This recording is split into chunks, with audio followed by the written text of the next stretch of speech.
Hello សួស្តីហ្វេនអ្នកនាងគេថាឃើញខ្ញុំក៏ទាំងអស់អញ្ចឹងមានខ្ញុំតាណាបងប្អូនគឺខ្ញុំទៅសានផ្ដួលគេហៅថាអ្នកបំណន់ណាអញ្ចឹងខ្ញុំទៅបួសប្រហែលជាមួយអាទិត្យអញ្ចឹងតាមដានទស្សនាទៅកន្លែងខ្ញុំសូត្រមន្តក្រុងគេហៅក្រុងស្បង់ជីប៉ូតែអត់ទាន់យកធွာដល់វត្តរៀនបងប្អូនអូខេតតោអរហន្តសម្មាសម្ពុទ្ធស្សនមោតាសព្វកវតោអរហន្តសម្មាសម្ពុទ្ធស្សនមោសព្វកវតោអរហន្តសម្មាសម្ពុទ្ធស្សយេចពុទ្ធាអតីតាចយេចពុទ្ធា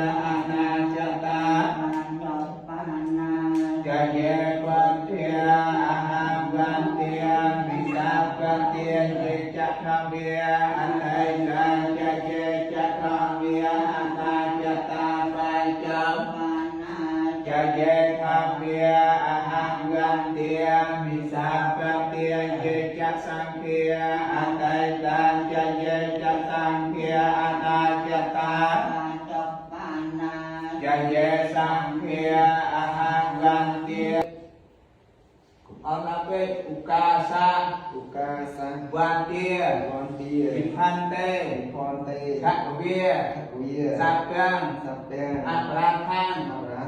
ធម្មខមេបានទេលជាកតាំងបញ្ញាសាវិណាអនុមោទិតាពាំងអនុមោទិតាពាំងទិសាវិណា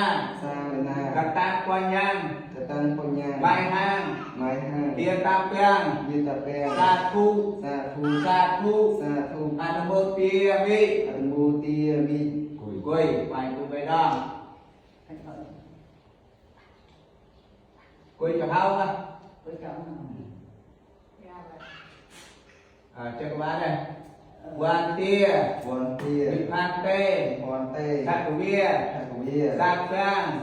អក្ខេបានទេស្រាប់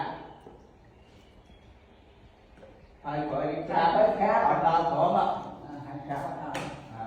ឧកាសវាលក្ខយេលក្ខតាំងខកវា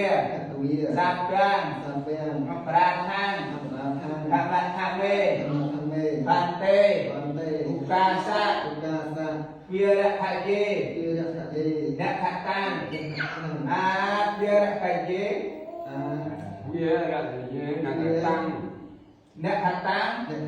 សាពាំងអប្រាខាងធម្មខមេបានទេឧកាសវា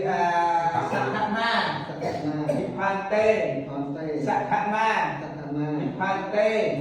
សខមាវិផានទេឡើងឈប់